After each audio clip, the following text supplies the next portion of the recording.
ये है मुल्क की मोहब्बत हमारे नन्हे मुन्ने छोटे बच्चों के दिल में। तो आप सब सोच सकते हैं कि हमारे बड़ों के अंदर, हमारे बूढ़ों के अंदर, हमारे नौजवानों के अंदर इस मुल्क की कितनी मोहब्बत होगी। इसलिए कि बच्चा वही बोलता है, बच्चा वही कहता है, बच्चा वही सुनता है जो उसके बड़े करते और कहते हैं, जो उसको उस्ताद सिखाता और सिखाते हैं। लिहाजा जो भी मेरी आवाज को सुन रहे हैं, मुझे पैगाम देना चाहता हूँ कि हमारे दिल में जो इस मुल्क की मोहब्बत है, जो हमारे दिल में इस नीति की मोहब्बत है, किसी और के दिल में नहीं हो सकती। लिहाजा हम पर शक करना या हमको नीची निगाह से देखना या हमको अलग तरह से निगाह से देखना, मेरे भाइयों बुजुर्गों दोस्तों और हमारे मुल्क में रहने वाले दीगर हजरात, ये आपको शोभा नहीं देता है। हमारे मुल्क की तहजीब जो गंगा जमुनी की तहजीब है, हमने पूरा किया है और आपको भी चाहिए कि उस गंगा जमुनी तहजीब को पूरा करें।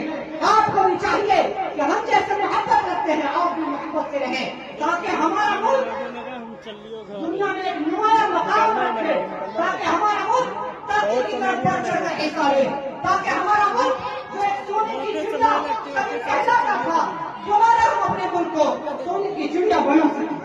ये तब होगा जब इस मुल्क का हर बाशिंदा, हर रहने वाला, चाहे वो किसी मजहब का हो, जब आपस में मेल मोहब्बत से रहेंगे, भेदभाव को खत्म करेंगे। लिहाजा फिर मैं आपको खिताबत की दुनिया में ले चलता हूँ और एक नन्हे मुन्ने निहायत ही प्यारे अजीज हम मोहम्मद अली इब्न मोहम्मद रफीउद्दीन को दावत देता हूँ तकरीर के लिए इस शेर के साथ कि हम सुखम पैदा करें और हम नवा पैदा करें, हम सुखम पैदा करें, हम नवा पैदा करें, गुम हो गए रास्ते तो रास्ते पैदा करें। आपके सामने मोहम्मद आजिज।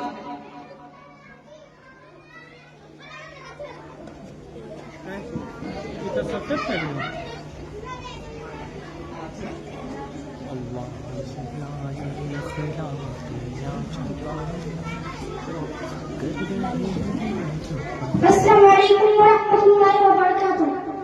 रब्बी ज़िदनी इल्मा, रब्बी ज़िदनी इल्मा, रब्बी ज़िदनी इल्मा। अल्लाहुम्मा सल्लि अला मुहम्मदिन व अला आलि मुहम्मदिन कमा सल्लैता अला इब्राहीम व अला आलि इब्राहीम इन्नका हमीदुम मजीद। अल्लाहुम्मा बारिक अला मुहम्मदिन व अला आलि मुहम्मदिन कमा बारकता अला इब्राहीम व अला आलि इब्राहीम इन्नका हमीदुम मजीद। अल्हम्दुलिल्लाह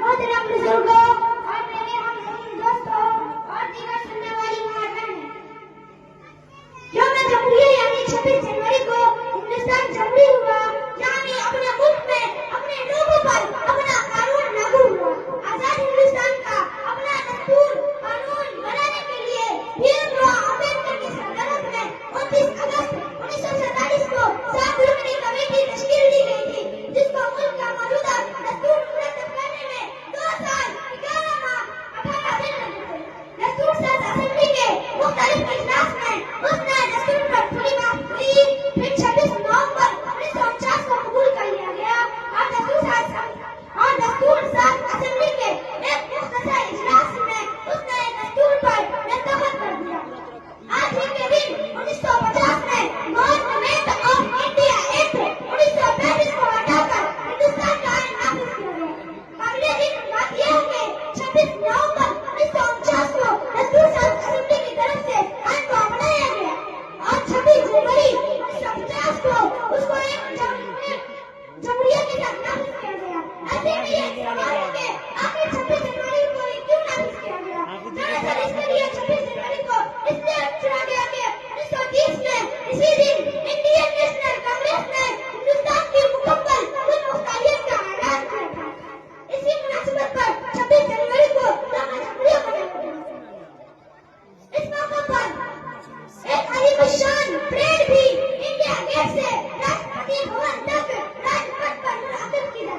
जिसके बाद 26 जनवरी को हिंदुस्तान एक जमहूरी मुल्क में बदला और मुल्क में आईन नाफिज हो गया।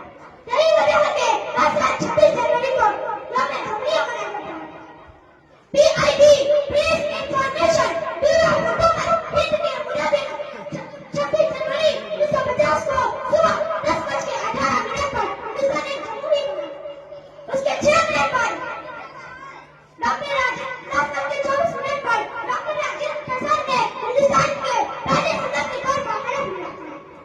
इस दिन पहली बार बतौर सदन डॉक्टर राजेंद्र प्रसाद वकील पर बैठकर राष्ट्रपति भवन से निकले थे। इस दिन पहली बार उन्होंने हिंदुस्तानी ध्वज की सलामी ली थी। पहली बार उन्हें गार्ड ऑफ ऑनर दिया गया था। 26 जनवरी को यौम जमहूरियत परेड की शुरुआत में आजाद हिंदुस्तान के आईन नाफिज होने के साथ हुई थी। करें बड़ा बच जाएगा। साल 1950 से 1954 तक यौम जमहूरियत परेड का इनेकाद राजपथ पर न होकर 4 अलग-अलग जगहों पर किया गया था। 1950 से 1954 तक यौम जमहूरियत परेड का इनेकाद बिग तरतीब ईरानी स्टेडियम, नेशनल स्टेडियम, किंग्सवे और रामलीला मैदान में हुआ था। दरअसल 1955 से यौम जमहूरियत परेड का इनेकाद राजपथ पर शुरू किया गया, जब राजपथ को किंग्सवे के नाम से जाना जाता है। तभी से राजपथ पर उसका इनेकाद हुआ। इधर बात के लिए यौम जमहूरियत की तकरीब में हर साल किसी न किसी मुल्क के वजीर आजम या सदर या हुक्मरान को मेहमान खुसूसी के तौर पर हर साल हुकूमत के जरिए मदऊ किया गया। 26 जनवरी 1950 को पहले यौम जमहूरियत की तकरीब में इंडोनेशिया के सदर डॉक्टर मेहमान खुसूसी थे। मैंने उसे साइड करना उधर यौम जमहूरियत 1955 में राजपथ पर मुनाफिज पहली यौम जमहूरियत की तकरीब में पाकिस्तान के गवर्नर जनरल मुल्क गुलाम मोहम्मद खान खुसूसी थे। हमें डराने के दौरान इस तोपों की सलामी दी जाती है। इस तोपों की यह सलामी तोपों की शुरुआत से होती है और 9 सेकंड के कराने के